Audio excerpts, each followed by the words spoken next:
Hello, hello, hello. Welcome, welcome, welcome. James MacNeil here. Welcome to James MacNeil's Spiritual Sunday.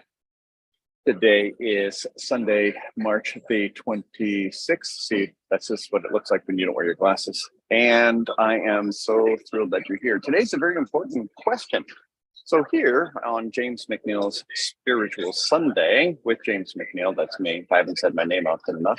The subtitle to the show is Love is the Answer. What is the question? And today's question is a very important question, and it will likely surprise you. Today's question is, why is money such an elusive obsession? Why is money such an elusive obsession? Hold on just a moment.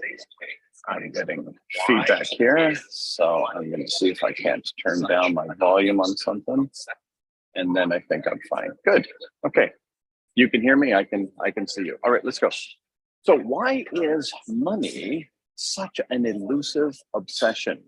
So the reason why, like 97% of the people on the planet would say they have money troubles, right? We've got approximately 20 people on the planet who currently manage, oversee, own, if you will, over half of the world's wealth. So how is it that 20 people have half and the 8 billion of the rest of us are spreading out the rest? Well, it's because wealth is a very confusing thing for people. So I'm going to walk through some fundamentals on what is wealth and why it's a spiritual substance and how you can enjoy your natural wealthy by nature status. Okay, so here we go. Before I dive in, please subscribe to the YouTube channel, like, love, comment, share, hit the bell, do all those kinds of things. And seriously, do comment and seriously do share, because if you'll let me know what you think of this video, if you'll let me know what topics you'd like me to cover, that's how we come up with the next topic. And so let me know what you think. Give me your opinions. Tell me I'm crazy, whatever you like. All right, here we go. So then the question becomes, why is money such an elusive obsession? So first, what is money? Money is an it's an illusionary collective construct of energetic experience. So it is, I'm in a buffet here at breakfast in a beautiful tropical resort in Mayan Riviera. So you may hear background sounds. So why is it such a problem? So first of all, money it's elusive because it's an illusion. It's an illusion that we have a collective agreement on. Our collective psyche and egos have agreed upon this idea of money, but money is made up. So we're going to talk about what is money. Now, because people agree that this is worth that, right? So you got, what have I got in my pocket here? I've got some bills so I've got some American money. So we have a belief about that. I've got some pesos here. I got 500 pesos. So why is blue worth more than why is brown more than blue? And what about red? How much is red worth? And why is that worth that? And then it changes, right? Because your house used to be worth a certain amount. Now it's worth something else. And by the way, your house doesn't go up in value. Dollars go down in value. So when your house goes up in value, you say, wow, my house doubled in value. No, your house is still worth the exact same amount. What changed is the value of the money. So money changes in its value. The central bank just makes it up. They can print as much as they want. The vast majority, almost 100%, like maximum 3% of the world's wealth is in physical form, as in cash and so on. So we're talking about an idea here. All right. So now that we know that it's an idea based on what and why, and what's good and what's bad, and why do people chase it and not get it? So I'll tell you a funny little, not a story because it's real, I guess it's a real story. I saw this show. I only watched a bit of it. So they had a super rich guy. Let's say he's worth $100 million or more. And the show was, let's make you broke and see what you do. So he agreed, he signed up. So they cleaned him out and they took him to a far off land and they dropped him in this town and said, okay, you're penniless. Now what are you going to do? And he said, well, the first thing I've got to do is take care of the needs. They said, what do you mean? He says, if I need money, I will repel money. If I'm distracted by the need for money, I won't be able to develop wealth. You cannot create wealth worrying about money. the need is repulsive and distracting. So he said, the first thing I have to do is create some kind of a deal. So he said, okay, what do people buy here? What's an easy thing? Now, people are buying these purses or whatever, widgets. He said, fine, who manufactures them? Fine. So he goes to find the manufacturer and he says, okay, so could I get these at this price? They said, yeah. He said, okay. So he goes find someone else. He says, can you sell them for this price? If I can get you for this, will you sell them for that? The guy says, yeah. So he makes one deal and it takes care of his income in like hours.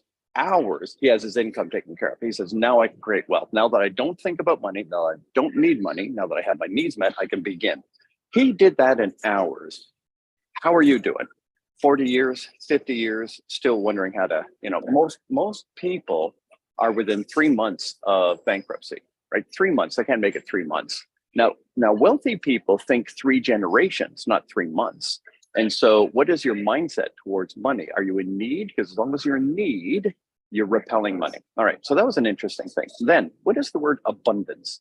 Well, abundance is not a physical state of money. People think about abundance as, oh, look at that fancy this, fancy that. I'm in an abundant environment, right? People think abundance means wealth. It doesn't. Abundance produces wealth. So abundance is a spiritual state, spiritual psychological state of feeling I have everything I need. And that's what that super rich guy did. He found a way to not need. And a state of abundance is a spiritual state where I feel content. I feel safe. I'm not worried about money. And this is the birthplace of abundance. When a person sees what I do have, what I can do, what I do know, who's with me, they're thinking about what they have, not what they don't have. They've moved from egoic to spiritual. The moment a person gets into that spiritual state of abundance, they feel like I have more than I need. The moment a person feels that, they begin to activate altruism. Abundance always activates altruism. So the person who feels abundant immediately feels compelled to help others. It's just the natural state of humanity. When a person invests their abundance, this is in the form of time, talent, and treasures, right? So time, abilities, and resources. They immediately begin to use those to help others. They invest their time, their talent, and their treasure in helping others. Now, the business of business is to get, keep, and profitably serve the right customer. So summarized, the business of business is to profitably solve problems. So as soon as a person feels abundant, they begin to profitably solve problems. When they profitably solve problems, when they serve greatly, they deserve greatly. The word deserve means from service. The moment a person feels abundant, they act from abundance in altruism. The moment they act in altruism, they solve problems. The moment they solve problems, they become very attractive to people in wealth and opportunity. More comes to them because they're a positive world change agent. Once they've done that, they serve, they deserve. When they deserve, they accumulate wealth. They immediately then subdivide the wealth. One goes into their stash so that they never have to worry about wealth. Another part of it goes into long-term investments. Another goes into their entrepreneurial ventures. Another goes into their needs or whatever. So they immediately manage their wealth. So abundance not only creates altruism, it creates profit. And a person with an abundant mindset, a spiritual mindset coming from love energy, they enjoy wealth. They treasure wealth. They steward wealth. And we're going to come back to the word stewardship. They manage wealth. They reinvest wealth, and the money starts to make them money. The last thing you want to do is trade time for money. Trade time for money, which means you give your life for money. That's self-sacrifice for money, and it never ends. So they have their money making the money, and then there's less and less and less required on the farming of life to generate wealth. And so that is the state of abundance. Abundance, therefore, produces wealth. Now, what is wealth? Wealth is the name of net worth when it is on the positive side. So you're either in debt or you're in wealth. Now, for a person to, in North America today, be called wealthy, right? Wealthy, the number is now $1.9 million. So you're not rich, you're not wealthy until you have 1.9 million. I remember when I was a kid, we're like, man, if you had $1 million, you'd be like a cajillionaire. You'd be set forever. $1 million. Now it's like you can't get an apartment in Toronto for less than $1 million. So $1 million just ain't what it used to be. So to be called wealthy or rich, you must have, by its definition today, commonly held definition, 1.9 million. So now you think, well, million, billion, trillion, all that kind of stuff. Well, just to give you a sense of what money is, what wealth looks like.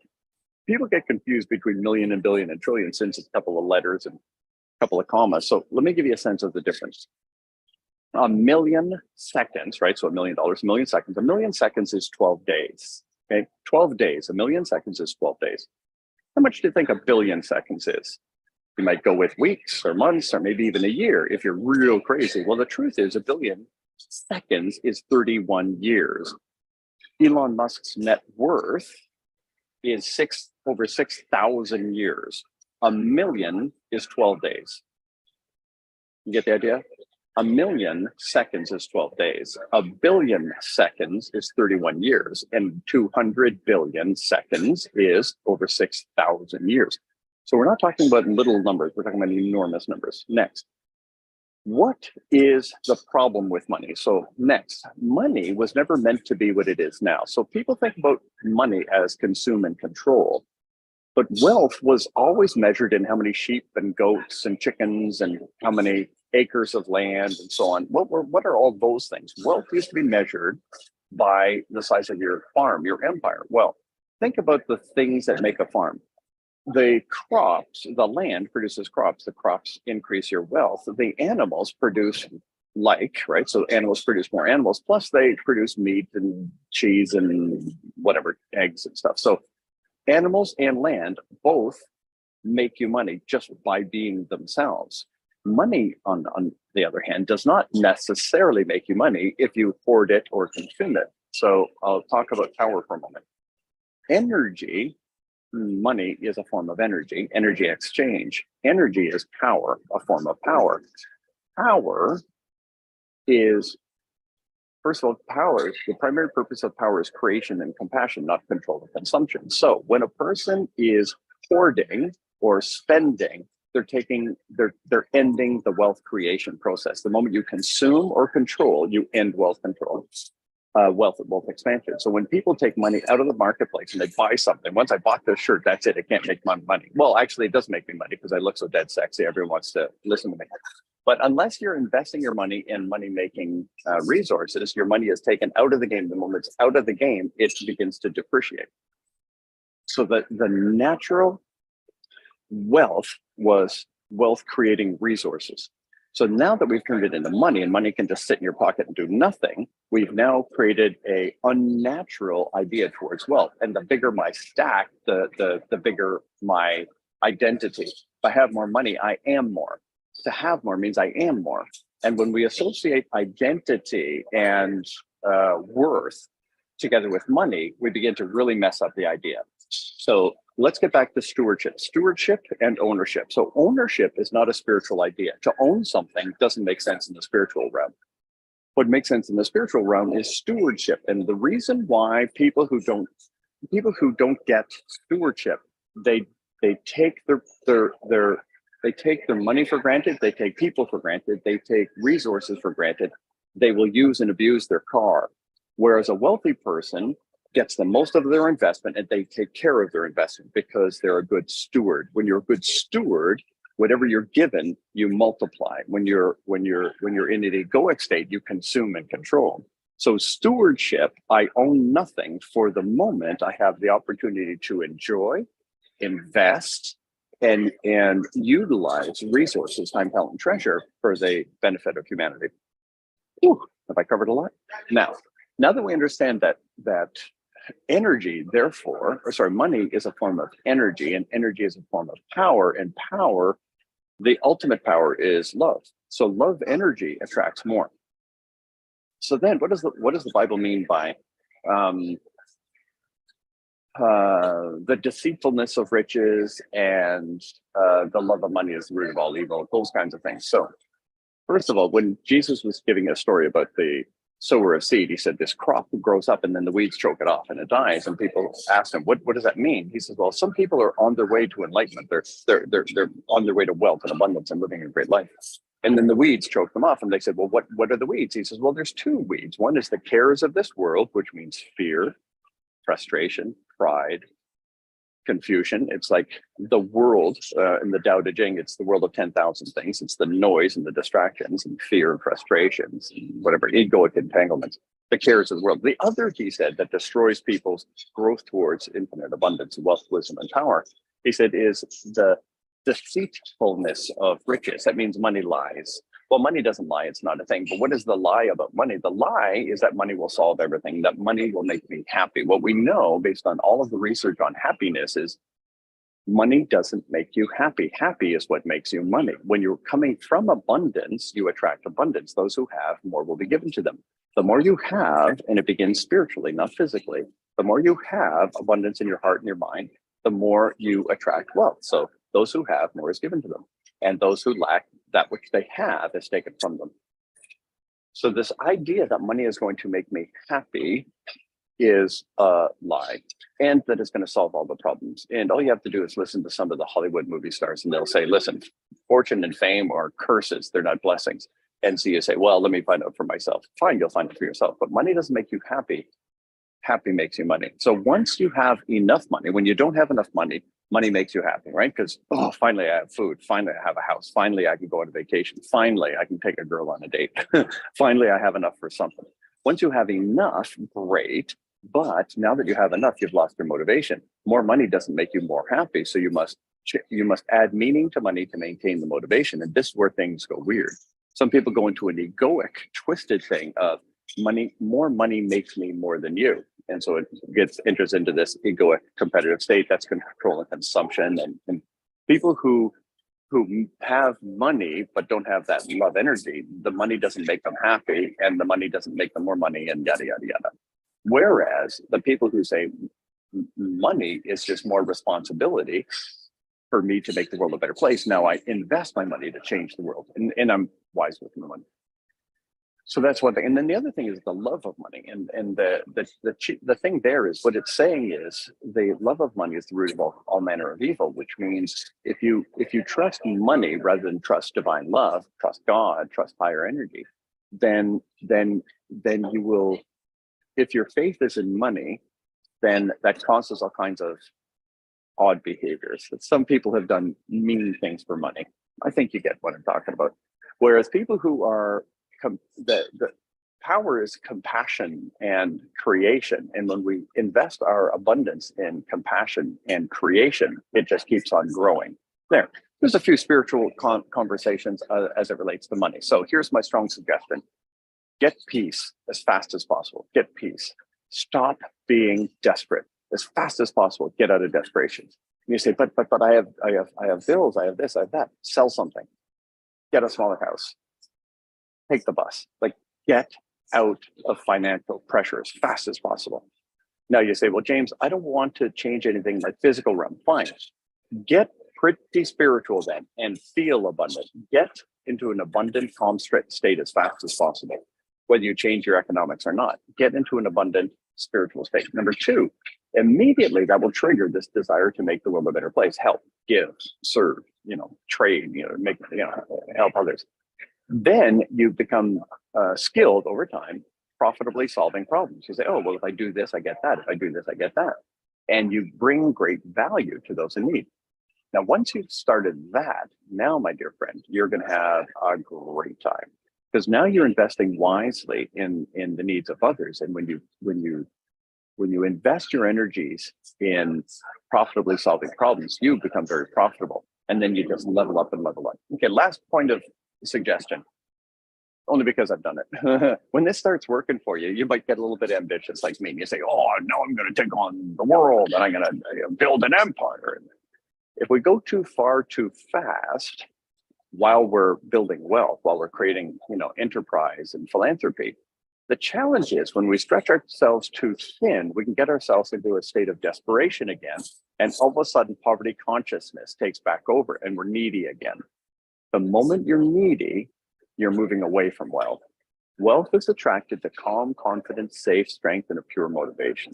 Wealth is attracted to love energy. I need nothing. I need no one. I love and treasure everything. I love and treasure everyone. If you seek to be abundant, start by being abundant. And again, wealth, you're not called wealthy until your net worth exceeds 1.9 million, in case you're curious. And wealth, net worth, is measured by your assets subtracting your debt. So when all of the debt is off the balance sheet and your wealth is over 1.9 million, congratulations, you're officially, according to who knows who, you're wealthy, you're rich. And if you want that to keep on going, keep on coming from that love energy. My dear friends, I'm thrilled that you asked the question. I'm thrilled that we found a spiritual answer. In the light of love, we're all naturally abundant. The trees behind me are not groaning. They're not screaming with pain saying it's so hard to be abundant. It's so hard to be fruitful. No, everything everything in nature is wealthy by nature. So are you. I encourage you to realize that, begin to have the positive impact that you can, have fun with it, enjoy some wealth. There's some leftover for you and I. All right, love, joy, and peace. Have a beautiful, blessed day. Again, please subscribe, hit the little bell, like, love, comment, share, and definitely comment. The more I hear from you, the more I'll know what you want. Love, joy, and peace. Have a beautiful, blessed day. I'll see you again soon. Bye.